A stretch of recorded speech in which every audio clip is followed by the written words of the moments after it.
si no accionamos en el aquí y en el ahora no va a pasar nada y se va a seguir repitiendo todo eso, ¿no? O sea, a final de cuentas, ahorita en el presente, yo tengo que actuar para poder terminar con esos contratos inconscientes.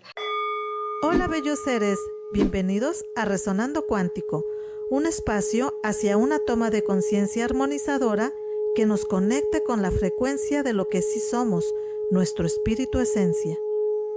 Hola, bellos seres, ¿cómo están? Recuerden hablar bonito, pensar bonito y sentir bonito para crear bonito. Y estoy otra vez en esta grabación muy contenta porque de nuevo tengo a mis queridos amigos Jaime y Elizabeth con nosotros y el tema de hoy es muy interesante porque habla sobre los contratos inconscientes. ¿Han escuchado sobre este término? Literal, todos estamos haciendo contratos inconscientes, pero aquí vamos a profundizar un poquito más de qué se trata. ¿Cómo están, queridos amigos? Hola Mari, y hola a todos allá en sus casas, en sus trabajos.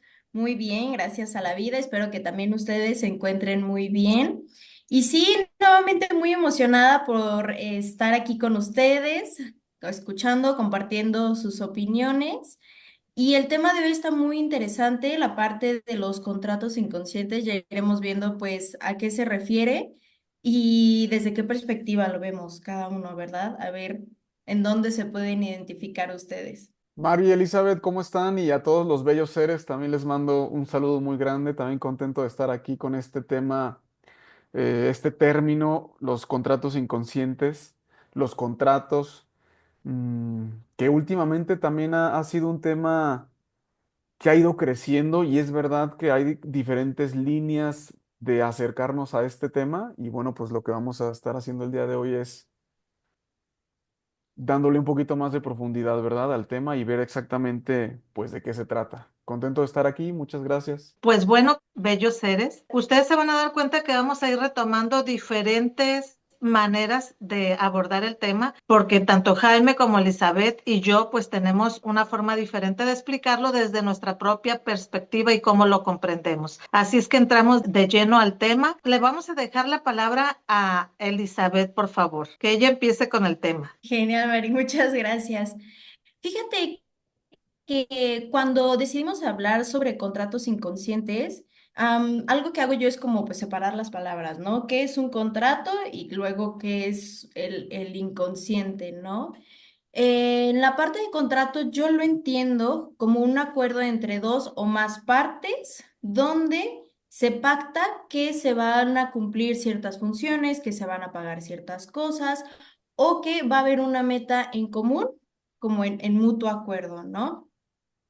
Y bueno, esto lo podemos ver en el día a día, pues obviamente, ¿no? Cuando compramos algo, pues hay como un contrato, a veces hay contratos más grandes, pero a veces no nos damos cuenta que estos contratos, es decir, mutuos acuerdos que llevan a una meta en común, los tenemos al momento en el que hablamos con un amigo, con una amiga, en el que discutimos algo con una pareja, porque nos gusta, porque no nos gusta, con nuestros colegas, con nuestros jefes. Y no le ponemos esa palabra de contrato, ¿no? Le ponemos la palabra, no, pues es que charlamos, no, pues es que hicimos tal o cual cosa, o ya nos entendemos, somos de esta forma. Pero pues básicamente se engloba en lo mismo, ¿no? Como en cosas que tú dices, la otra persona dice, y se va generando un acuerdo en común que los dos, ya sea consciente o no conscientemente, empiezan a cumplir y se empieza a generar una rutina o una forma de establecer relaciones, que es a lo que lleva la segunda parte, ¿no? Inconsciente. Y no quiero abordarlo como desde el tema de psicoanálisis porque nos meteríamos en un rollote. Inconsciente le voy a poner ahorita lo que haces sin una meditación previa y no elaborando todas tus opciones posibles para hacerlo lo más consciente posible, ¿no? Que tú estés en pleno uso de tus facultades. Entonces, así lo entendería, ¿no? Por ejemplo, un contrato inconsciente pudiera ser que cada que fulanito y fulanita se pelean, yo ya sé que a mí me toca ser la que llora y ya sé que a mi pareja le toca ser el que grita. ¿Es un contrato inconsciente? Pues sí, es un mutuo acuerdo que nos lleva a algo que tal vez no lo hice en pleno uso de mis facultades porque estoy muy enojada, porque estoy muy, etcétera, etcétera, pero que al fin y al cabo va llevando a una dinámica que se repite y se repite y se repite, y romper ese contrato, pues está cañón, porque pues ya es algo que está muy establecido y es algo que las dos o más partes firmaron o acordaron hasta cierto punto porque funciona o no funciona. Puede ser más benéfico para una parte que para otra, sí, pero tal vez los invitaría a preguntarse cuáles son esos acuerdos que a veces los llevan como a seguir repitiendo cosas entre relaciones, en dinámicas con ustedes mismos, que dicen, bueno, pero ¿y por qué no salgo de aquí, no? Eso para mí, llevándolo como una práctica muy, muy real y también pues muy física, mental, espiritual, creo que lo entiendo como un contrato inconsciente. No sé ustedes qué opinan. Me gusta, Elizabeth, que hablas de los contratos inconscientes en este sentido práctico. Me gusta el ejemplo que pones sobre la pareja, porque yo este término, los contratos inconscientes, alguna vez lo escuché de una persona que hacía constelaciones familiares. Este no es el tema el día de hoy, simplemente quiero decir brevemente que la persona que constela a través del psicoteatro que arma puede ver los contratos inconscientes que determinada persona tiene con el árbol genealógico y bueno, o sea, se convierte en este rollo bien complejo, transgeneracional, místico, espiritual. Esa es una Ujú. forma de verlo. No es la forma en la que yo trabajo, tampoco es mi forma favorita porque yo la verdad me decanto y se los he dicho ya en varias ocasiones que nos reunimos. A mí me gusta que trabajemos con la vida que tenemos, con la vida presente, con la familia que hoy tengo, con los problemas reales. Entonces, por eso me gusta lo que dices, Elizabeth, porque los contratos inconscientes son los patrones, son las formas en las que nos relacionamos que ya están sumamente arraigadas y que es difícil romper con, ¿verdad? Yo quiero igual poner otro ejemplo muy práctico de contratos inconscientes que muchas personas viven y quizás incluso tú, bello ser, estás viviendo ahorita. No es mi intención faltar el respeto a nadie, pero pues esta es una realidad. Y la realidad es que en nuestra cultura latina, un contrato inconsciente muy común que ocurre entre mamás e hijas, sobre todo, es el que cuando la hija empieza a crecer, es adolescente, empieza a ser un poquito más rebelde, el contrato inconsciente es la mamá, claro, en su intento por no perder el control de la hija, ahorita tú lo decías, Elizabeth, pero en la dinámica de pareja, bueno, en la dinámica de mamá-hija, la mamá llora, la mamá empieza a ignorar o la mamá enferma como una forma de mantener el control sobre la hija. Entonces ya hay un contrato entre las dos. La hija ya sabe que cuando empiece a ser un poquito más rebelde o se salga un poquito de la norma, el contrato va a entrar en acción y la mamá va a aplicar una de estas cláusulas del contrato. Ah, mira, hija, como te estás saliendo del contrato que dice aquí, tú eres mi hija y me tienes que hacer caso, como estás rompiendo el contrato, va a tener que activarse una de estas cláusulas. Y la que se activa el día de hoy es que me voy a enfermar y voy a llorar para que tú respetes el contrato de que no te puedes salir de la norma. Y entonces así el contrato mantiene el control. Lo que corresponde entonces, si es que la mamá es la que entra en un proceso psicológico de mejora, a la mamá le corresponde entonces pues romper con estos contratos inconscientes y aguantarse el llanto. Si enferma, aún así darle a la hija chance de hacer un poquito más. Si la Ujú. hija es la que está yendo a terapia o entra en un proceso de autoconocimiento, pues a la hija le tocará romper con este contrato y aunque le duela, híjole, pues dejar que la mamá llore, ¿no? Dejar que la mamá se enferme. Ese es un ejemplo muy práctico, ¿verdad? Ahorita se me van a ir viniendo más ejemplos prácticos de los contratos en los que todos entramos, ¿verdad? Esas prácticas repetitivas se convierten en hábitos y esos hábitos se convierten en programas y las personas pueden hablar, pueden actuar como por inercia, porque ya está bien programado esa conducta o esa forma de reaccionar. Por lo que yo he visto en mi experiencia, cómo lo que otras personas han hecho en nuestras generaciones anteriores, en nuestro árbol genealógico, cómo nos está afectando hasta aquí y en el ahora, en la realidad que estamos viviendo. Y se presta mucho a verse esto cuando inconscientemente estamos actuando o reaccionando justamente en las parejas, pues es con la persona que más se convive. Que poco a poco nosotros vayamos aprendiendo a identificar hasta dónde los contratos inconscientes y cómo nos pueden estar repercutiendo desde nuestra forma de hablar, desde el árbol genealógico, la herencia,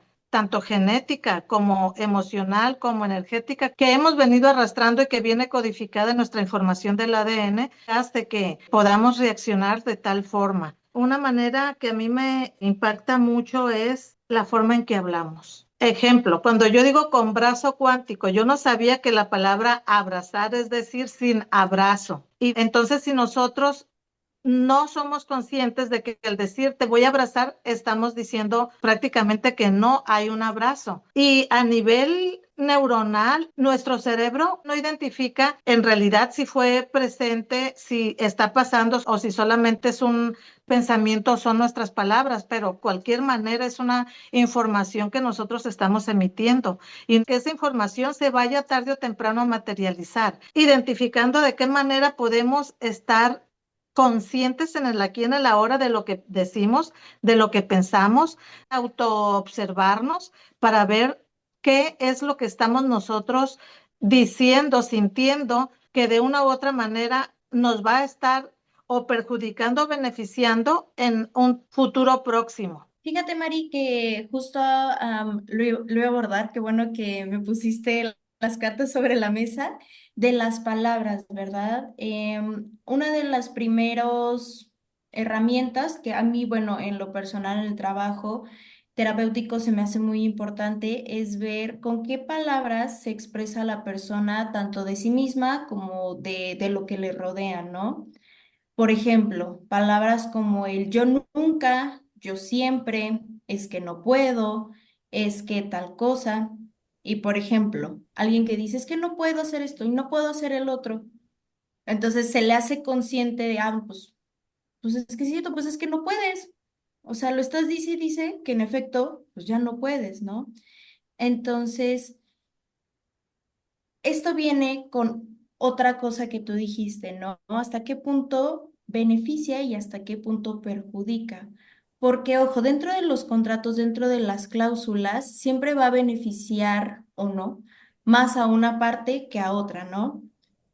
Y ahorita hablamos de ser consciente de esas formas que tenemos de convivencia con los demás y con uno mismo, hablando como si nos perjudicara y por lo tanto hay que mejorarlo. Pero ojo, hay muchas veces que esos contratos nos benefician y no queremos romper con esa dinámica porque en efecto es muy cómodo y en efecto seguir con ese tipo de rutinas es muy cómodo. Entonces, pues entra la parte pues transgeneracional, ¿no? Que es tan cómodo y ha funcionado así la dinámica durante mucho tiempo que pues no es tan, pues tan pacífico o tan alentador decir que vamos a romper con ese contrato, ¿no? Hablando en lo personal, hablando en lo familiar, en lo relacional. Porque, pues, ¿qué pasa cuando nosotros somos la parte afectada? ¿Y qué pasa cuando nosotros somos los que podemos afectar a los demás, ¿no? Lo vemos en el caso de muchos sistemas políticos donde dicen vamos a beneficiar al pueblo. Es un contrato que tienen, es una diplomacia, es una lo que sea. Pero pues en realidad los cambios que hay, los cambios de contratos que hay, siguen beneficiando a solo un grupo, a solo una persona. Entonces, pues ahí ya se hace un poco más complejo el asunto, ¿no? Y hasta qué punto estás tú dispuesto primero a identificar en qué parte estás y también dispuesto a ver, pues, qué tan flexible quieres ser, qué tan dispuesto estás a encontrar otro tipo de convivencia contigo mismo, contigo misma y con los demás. Entonces, lo repito, ¿no? Lo primero que hago en el trabajo, pues es identificar con qué discursos se identifican las personas.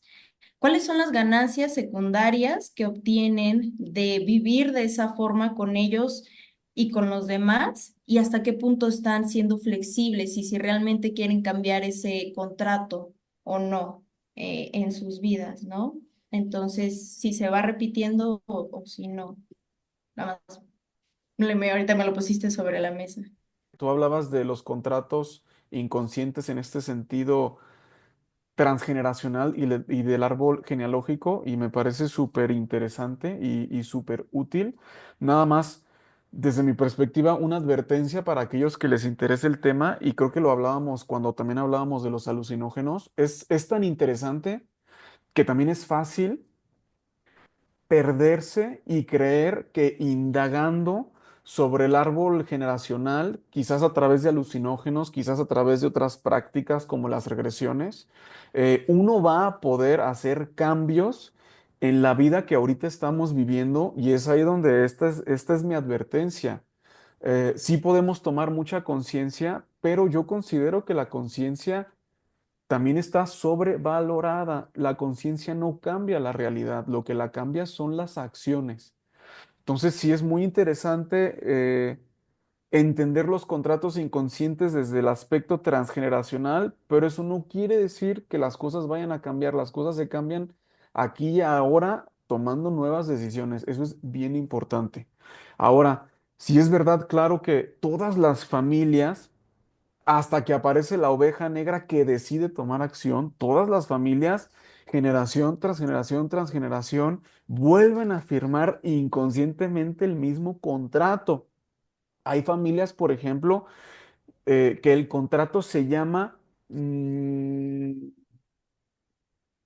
no a los partidos políticos de izquierda, ¿verdad? Hay familias en las que, digamos, la postura izquierdista está cancelada, ¿verdad? Y ese es el contrato. Entonces, en las generaciones que nacen y que nacen y que nacen, no se dan cuenta, pero siempre mantienen como cierta raya o cierta distancia con estas posturas que realmente nunca se cuestionan, porque en la familia ya se firmó un contrato inconsciente que resiste y que cancela estas posturas, ¿verdad? Lo mismo pasa con ciertas filosofías de vida. Hay familias que, por ejemplo, tienen un contrato inconsciente con el trabajo duro.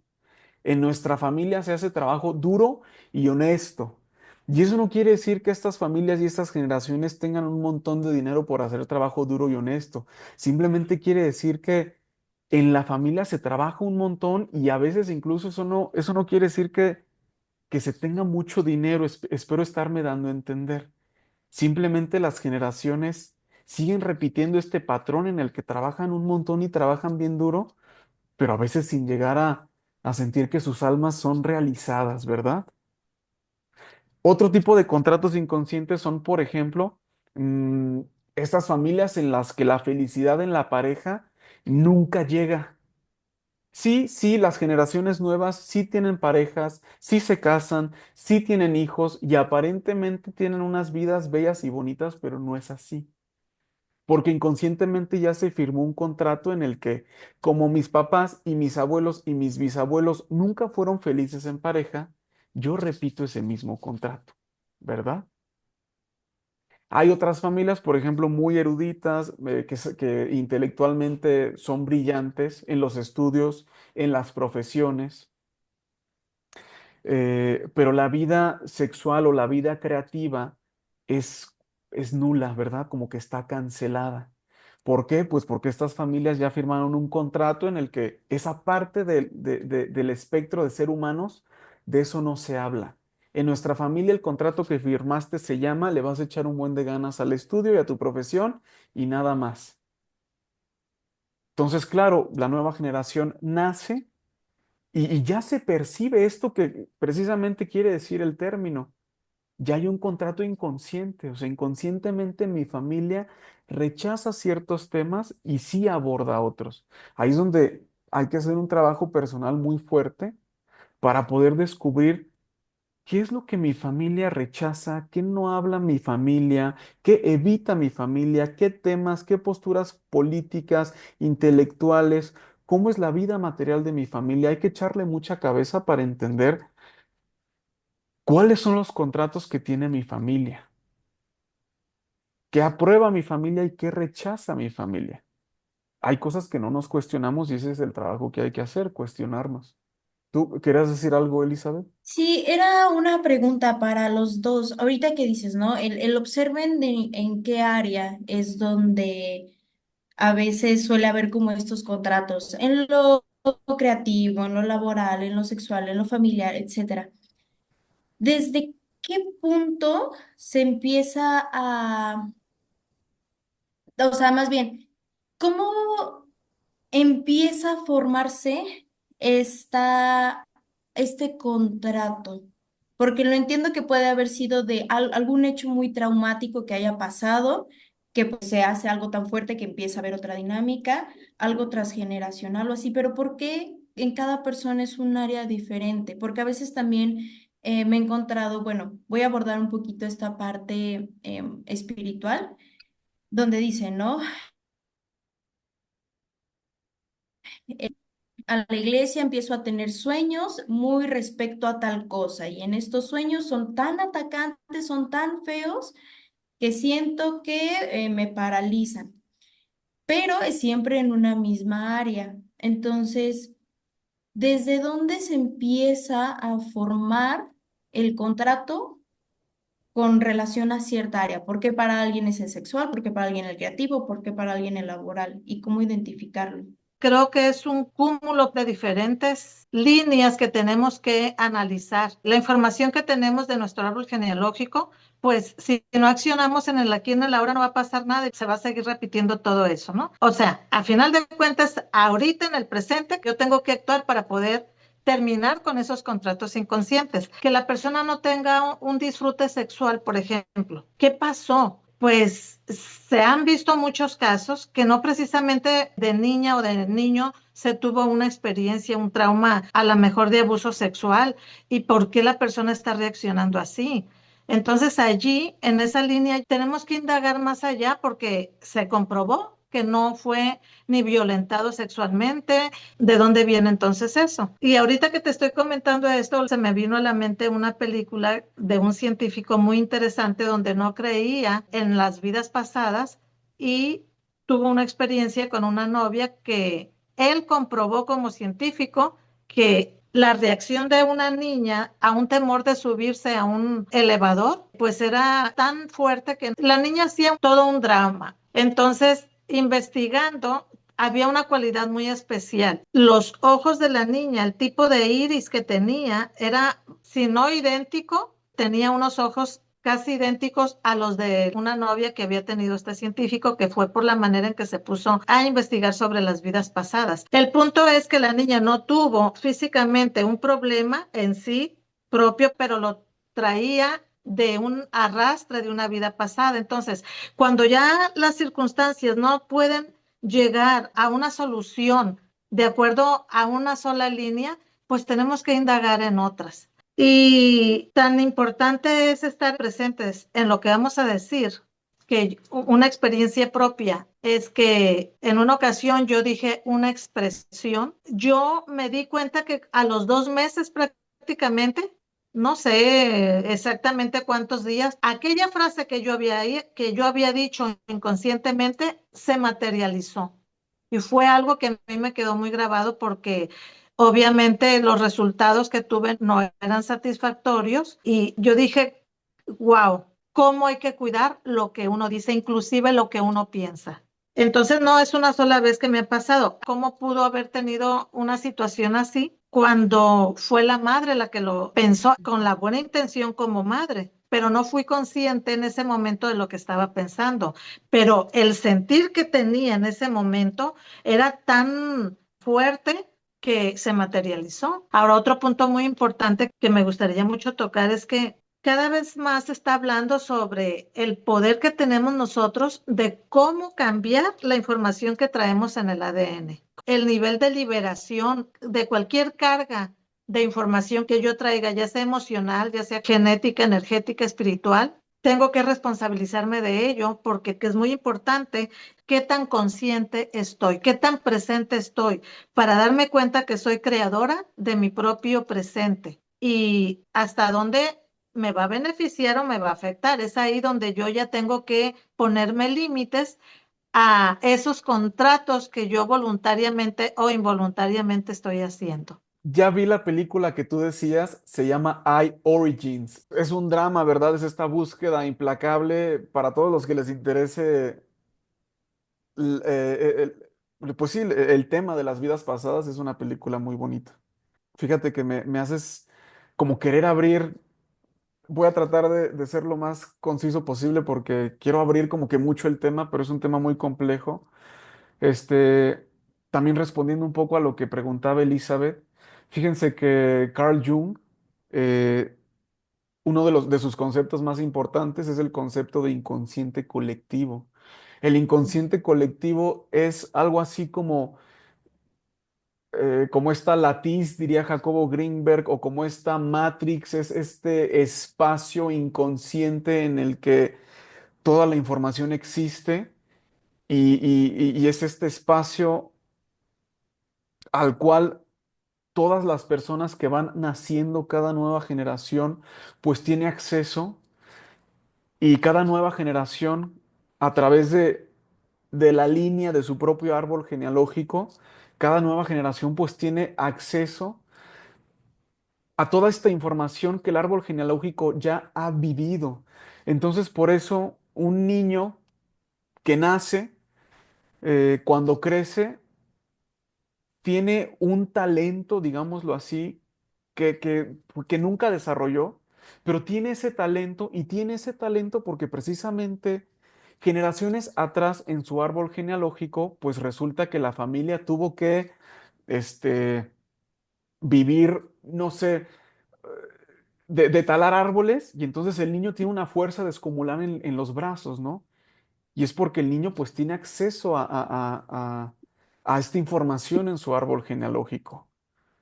¿Por qué de repente en el árbol genealógico nace un músico? Ah, pues porque resulta que generaciones atrás había una línea fuerte de música, ¿verdad? Entonces también este es un contrato con el que ciertas almas nacen, ¿verdad? Es decir, los contratos pueden ser perjudiciales o al mismo tiempo pueden estar buscando que el alma sea lo más genuina posible. De la misma forma, ahorita como tú lo decías, Mari, ¿verdad? Una persona también puede nacer precisamente con un trauma o cierta repulsión por el agua o por entrar a un elevador, porque resulta que en generaciones atrás alguien murió ahogado, ¿verdad? O alguien también sufrió un abuso muy fuerte dentro de un elevador y la persona que nace tiene claustrofobia, ¿verdad? Fíjense que ahorita me encuentro muy emocionado porque por aquí estoy viendo en mi librero, ahorita me puedo parar y lo traigo, un libro de Alejandro Jodorowsky que se llama Metagenealogía. Y precisamente en este libro Jodorowsky habla mucho de cómo eventos fuertes en generaciones pasadas siguen afectando a las generaciones futuras porque el árbol genealógico busca ser más honesto o porque busca que rompamos con esta línea de herencia que nos hace daño, ¿verdad? Yo hace rato hablaba de la herencia negativa, pero ahorita también estoy rescatando la herencia positiva, ¿no? Que busca que nuestra alma, repito, sea lo más honesta posible, ¿verdad? Y respondiendo un poco a lo que dice Elizabeth, Sí. tú lo dijiste, Mari, estoy de acuerdo. Hay muchos factores que influyen en el cómo nos vamos a tomar el pasado. La personalidad, pues claro, es uno de esos factores bien importantes. Jodorowsky dice, por ejemplo, que hay personas que evitan y hay otras que imitan. Un ejemplo práctico, digamos que yo tuve un papá violento físicamente, dos hermanos, hijos del mismo papá, bueno, pues por su personalidad, uno quizás busque imitarlo y otro por su personalidad vaya a buscar evitarse el como el papá. Entonces, el que imitó al papá en su proceso de vida y de desarrollo personal, le va a tocar despertar y desarrollar un poquito más la docilidad, la vulnerabilidad, la paciencia. Y al contrario, al hijo que evitó la violencia física, quizás en su vida personal le va a tocar desarrollar más carácter, más fuerza, ser más enérgico, más agresivo, esta agresividad sana, ¿verdad? Pero pues esto sí ya también depende de la personalidad con la que uno nace, sumado a la personalidad genética también con la que pues uno ya trae. Sé de un caso que me ha impactado mucho, hablando de cómo cometemos a veces errores. ¿Por qué? Porque somos inconscientes de lo que conlleva eso, ¿no? De poner el nombre. En este caso voy a citar un ejemplo. Una hermana le puso el nombre a su hijo de su hermano que ya había fallecido, en memoria del hermano. ¿Y qué pasa? Toda esa estilo de vida, toda esa información que ese hermano recopiló a través de las experiencias de su vida, inconscientemente al poner el nombre, esta hermana de su hermano en su bebé, está haciendo un contrato. Y ese niño, sin saberlo también, va a empezar a actuar, porque acuérdense que la información energética allí ya está siendo implantada. Va a empezar a actuar de manera muy parecida como actuaba el tío. Y yéndome más allá todavía, porque yo lo pude constatar, el físico tremendamente parecido. Entonces, afortunadamente se pudo hacer un cambio de nombre a tiempo, aunque secuelas de esa información y de ese tiempo que tuvo el nombre ese bebé del tío, dejó una información ahí implantada. Se hizo el cambio de nombre y es increíble, pero el nuevo nombre que se le puso al bebé empezó a retomar energía de la otra persona porque se volvió a cometer otro error. Se puso el nombre ahora del papá. Ahí va implantada también mucha de la energía de los genética de la forma de los patrones de conducta del papá. Ahora, pero no deja de afectar o beneficiar diferentes maneras de cómo actúa la otra persona, porque les digo, inconscientemente se está aceptando un contrato de repetir historias de vida de la otra persona de acuerdo al nombre que se les pone. Y justo también como para ir aterrizando el tema, creo que, claro, tanto la parte transgeneracional, como bien mencionaban los dos, como la parte del nombre, como la parte de las acciones, de las repeticiones, sí tiene mucho que ver en cómo tratamos al otro, ¿no? Dentro del trabajo, me ha tocado trabajar con muchas madres que, pues justamente, ¿no? Se cuestionan al momento en el que empiezan a conocer más información del nombre en el que le pusieron a sus hijos. Y algo que, bueno, en lo personal, ahorita me dirán ustedes qué opinan, les digo es, ok, claro, tener consciente lo que significa, tener consciente las palabras que le dices, pero también las acciones. Si le pongo el nombre de mi abuelito, de mi abuelita, y aparte lo trato como mi abuelito y mi abuelita, pues es una doble confirmación, ¿no? Ujú. Este, si le digo, ay, muchachito, es que tú de veras no das ni una. Y aparte, dentro de la dinámica hay un acuerdo donde ese muchachito, muchachita no va a dar una, pues entonces por medio de las acciones se confirma lo que ya se está diciendo, la intención que se está poniendo, ¿no? Entonces, si ustedes alcancan a identificar que tienen ciertos patrones, que tienen el nombre del abuelito, de la abuelita, de lo que sea, les pongo mi ejemplo, yo tengo el nombre de mi mamá, entonces en lo que yo hice fue ver todos los aspectos, o sea, el espectro del nombre Elizabeth, pues en cuál me identifico yo, que es completamente diferente a tal vez con el que se identifica mi mamá, y me encanta mi nombre, pero lo he hecho cada vez más propio. A ella le dicen de una forma, a mí me dicen de otra, y les digo, no, no me digas así, dime así, porque es así como me gusta y es en este espectro del nombre en el que yo me identifico, ¿no? Y cada vez empezarme a ser más independiente de toda la carga, de toda la información que ya está precargada. Entonces me independizo de ese contrato, ok, aprendí, pero por medio de acciones, pues empezar a hacerlo un poco más genuino, ¿no?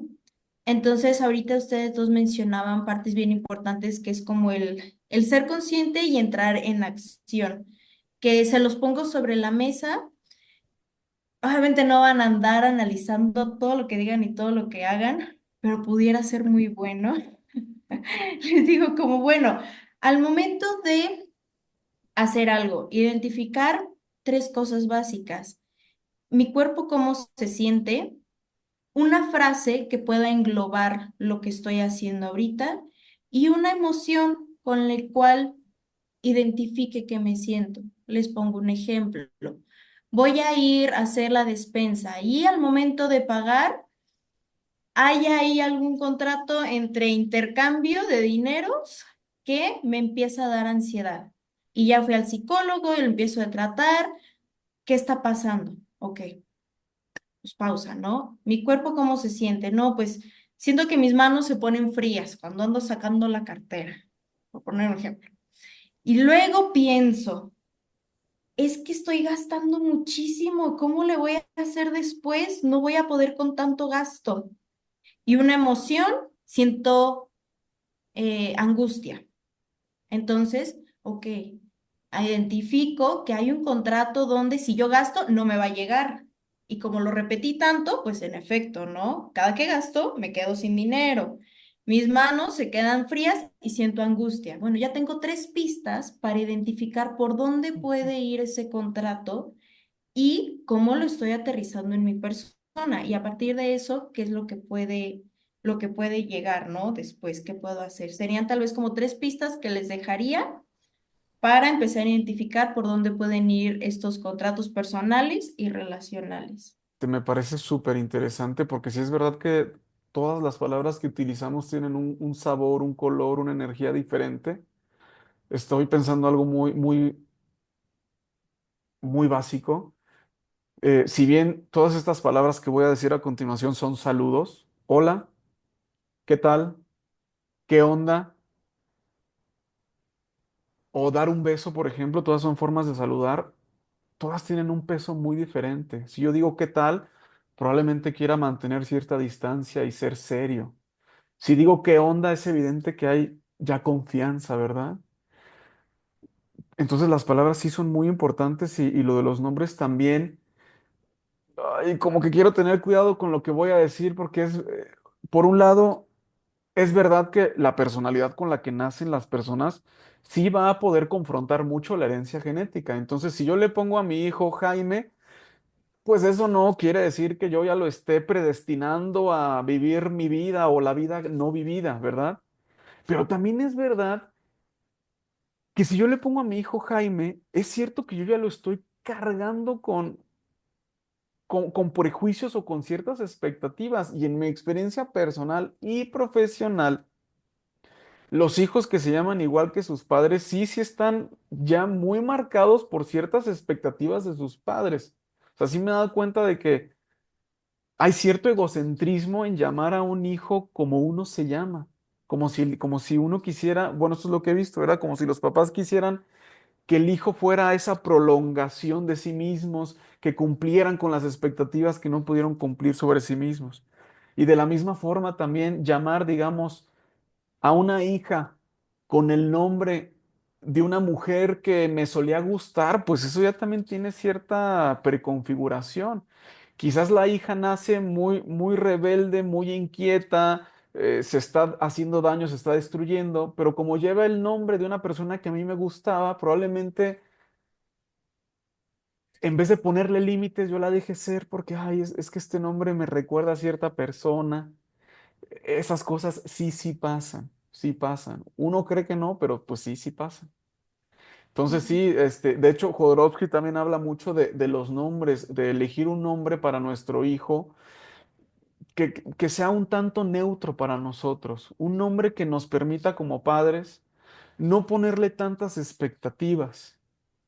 En México es muy común, y claro, hay una razón por que sea así. Es muy común ponerle a las mujeres Guadalupes. Ya ya tenemos cierta expectativa sobre nuestra hija, no sé, que sea una virgen, por ejemplo, que sea una Que sea santa. religiosa. Exacto, que sea religiosa. Y esto es algo violento. No nos damos cuenta como papás, pero ya es algo violento porque ya estamos exigiéndole a una criatura que todavía ni siquiera nace que cumpla con ciertas expectativas y todo por el nombre que escogimos. Tráete el libro para que lo podamos ver. Se me haría muy interesante empezar a compartirles también bibliografía a quienes le interesen, pues para que también ustedes vayan pues conociendo como pues, las fuentes de donde lo hablamos y que también vayan haciendo su propio criterio. Y no quiero dejar pasar esto porque, bueno, muchos conocerán dentro de la rama, compagino justamente con esta línea del pensamiento los contratos energéticos espirituales con otro tipo de entidades, energías, ¿no? Es algo que se ha mencionado mucho dentro de la rama filosófica que a veces compartimos, también en familia se habla, pero yo quiero hacer aquí un gran paréntesis en qué es lo que yo opino. Muchas veces cuando se habla de hice un contrato en sueños, siento que cierto tipo de energía me está poseyendo aunque yo no crea. Y por posesión no lo entendamos en la parte hollywoodense, sino que he trabajado tanto esta energía que ya no sé cómo salir de este espectro.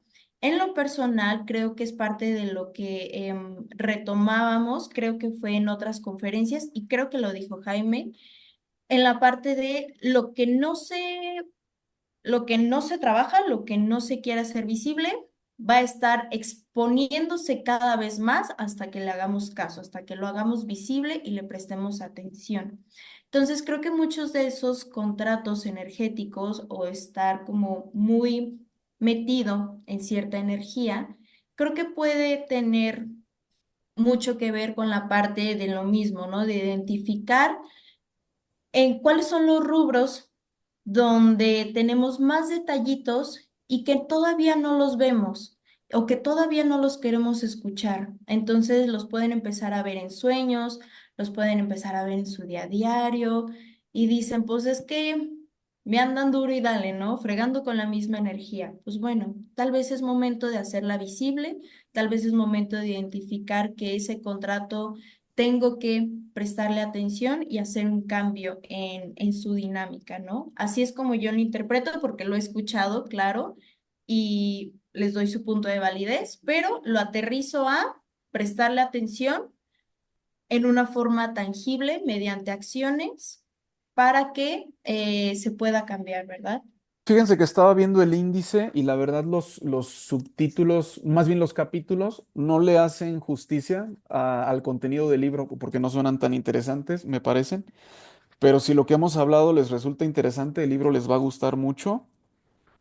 Y es este, Metagenealogía de Jodorowsky, son 600 paginitas, pero la verdad se lee muy a gusto. Eso sí requiere su tiempo porque incluso sí recuerdo que hubo momentos en los que como que me daba un poco de asco, como decía Elizabeth, o sea, el cuerpo reacciona cuando uno va tomando conciencia y es un libro que hay que tomarse con calma, pero también está lleno de ejercicios para ir rascándole al árbol genealógico y tener un poquito más de información. Incluso Jodorowsky habla de que la forma en la que se concibe un niño, si es con amor, si es con coraje, eso también va a tener cierta influencia. Incluso también él le otorga mm, consecuencias a la forma en la que nace un niño, si es natural, si es por parto, si es cesárea, si es antes de tiempo, si es después. Eso también él considera y lo llena de ejemplos que va a tener cierta influencia en el desarrollo de una persona. Pero eso sí, él nunca lo niega. El trabajo que se puede y se tiene que hacer aquí y ahora es el remedio contra todo mal, maldición, energía con la que vengamos y, y eso sería todo. Pues un ejemplo de lo que acabas de comentar, Jaime, es la herida emocional del rechazo. En el caso que citaste de si un padre no quiere que salga el bebé o algo así, ¿no? Ahí está cómo ese niño pudo recibir las emociones y la información de lo que sentía ese padre o esa madre. Para finalizar, es que ese inconsciente colectivo sería muy bueno comprender que hay una frase que se llama psique objetiva. cuando nosotros, siendo inconscientes de lo que hablamos, de lo que decimos, de los nombres que ponemos, de lo que sentimos, etcétera, pues es información que nuestro radio a, le va a llegar a todo nuestro entorno alrededor. Entonces, hagamos que esa psique que es objetiva, que se va a implantar, sea consciente. ¿Por qué? ¿Por qué es tan importante esto? Porque cuando nosotros ya dejamos de ser inconscientes, dejamos de hacer contratos inconscientes pues con todo esto que hemos venido explicando o comentando, no solamente va a ayudarnos en nuestra experiencia en el momento o en mejorar nuestro presente, sino que también con ello nosotros estamos rompiendo esos contratos generacionales y está saneando nuestras generaciones anteriores, pero también va a prevenir y va a ayudar a que al cortarlos, las siguientes generaciones ya no tengan esos problemas. Por eso es que en el aquí, en el ahora, tenemos que implantar esa psique objetiva, seamos conscientes de cómo estamos reaccionando. Y vuelvo y cito, cómo estamos sintiendo, cómo estamos pensando, qué estamos diciendo, porque todo eso nos va a llevar a tener un impacto. Pues que ese impacto sea consciente y que del inconsciente colectivo nos vayamos al consciente colectivo, siendo capaces de identificar nuestra responsabilidad. Pues bueno, nuevamente los y las invitaría a que identifiquen, si ustedes quieren, los contratos primero con ustedes mismos, de qué forma se hablan, de qué forma se dirigen hacia ustedes, cuál es su forma de reaccionar. Luego, con los demás, de qué forma tengo estipulado de llevarme con mi familia, con mis personas con las que trabajo, con mis relaciones, justamente, ¿no? Ver en esta dinámica.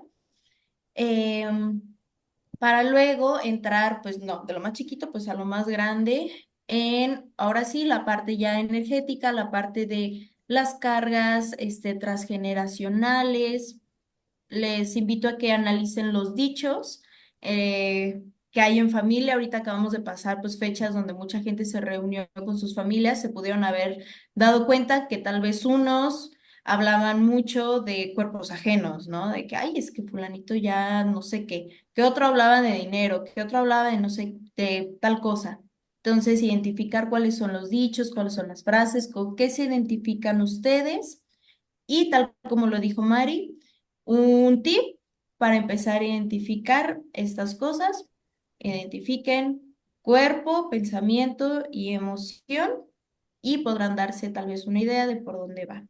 Qué bueno que comentaste las cuestiones de los festejos, porque cuando hacemos festejos estamos haciendo contratos inconscientes. Un programa que hice es muy fuerte, duele, de hecho duele, porque lo que no sabemos y lo tenemos bien implementado y nos damos cuenta de que estamos actuando erróneamente, pues duele mucho. Pero ahí les dejo en la descripción, también les voy a dejar las redes de tanto de Eli Saleta como de Jaime para que si los quieren contactar, pues sea mucho más fácil para ustedes. Desde mi perspectiva es algo bien simple, bien básico y por lo mismo bien poderoso.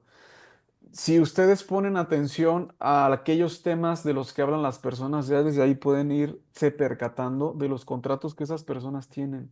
Esta persona tiene un contrato espiritual bien fuerte ahorita con el dinero, con el cuerpo. Simplemente es cuestión de observar. Caray, ¿y de qué hablo yo? ¿Y qué suelo estar pensando? Yo siempre estoy pensando en esto. Ya se pueden dar cuenta del contrato que tienen. Y empezar entonces, si les gusta, pues qué bueno, y si no, empezarle a abrir espacio a otras actividades y que la experiencia de hacer cosas nuevas vaya también nutriendo y regando nuevos contratos. Nada más. Gracias, María y Elizabeth, por el espacio. Pronto nos vemos. Sugerencias recibimos también. Si quieren algún tema en especial que podamos abordar, con mucho gusto lo haremos para ustedes. Por lo pronto les enviamos con brazo cuántico con mucho amor. Hasta la próxima. Bye bye. Ahora que sabes que todo es vibración, que todo es energía y que por medio de las maravillosas herramientas que son las facultades creadoras, pensamiento, sentimiento, intuición e intención, tenemos al alcance este conocimiento y es la oportunidad de echar mano de ellas para poder llegar a tener el nivel de vida que quieres tener.